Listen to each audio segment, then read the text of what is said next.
అండి నేను చెప్పబోయేది. నాకు పిన్ని వరసయ్యే దూరపు బంధువు ఆవిడ.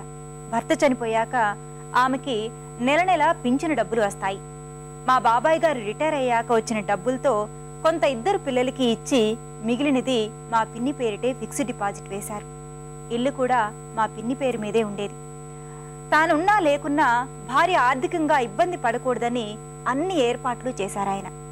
తీరా మా బాబాయ్ పోయాక మిగిలిన ఆస్తితో పాటు అమ్మని పంచుకున్నారు ఇద్దరు కొడుకులు. 6 నెలలు ఒక్కో కొడుకు దగ్గర ఉంటుంది. ఈ కార్యక్రమం చూసేయండి. ఆ తర్వాత మరిన్ని సంగతులు చెప్పుకుందాం.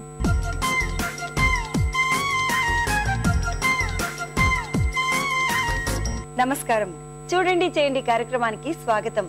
సకులు ఆర్గామీ ఆర్ట్లో అందమైన రోజెస్ ని తయారు చేసి చూపిస్తానంటున్నారు రామతులసి గారు. మరి అదేంటో చూసి నేర్చేసుకుందామా?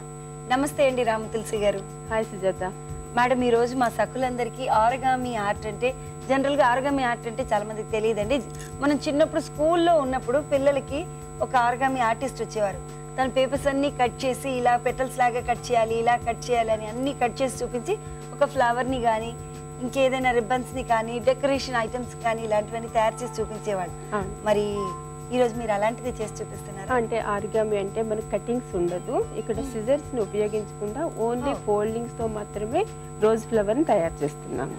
ఓకేనండి. మరి ఈ ఆరిగామిలో రోజెస్ ని తయారు చేసుకోవాలంటే ఏమేం కావాలో చెప్తారా? తప్పకుండా. Imported colour papers, red colour, green colour, scissors, glue.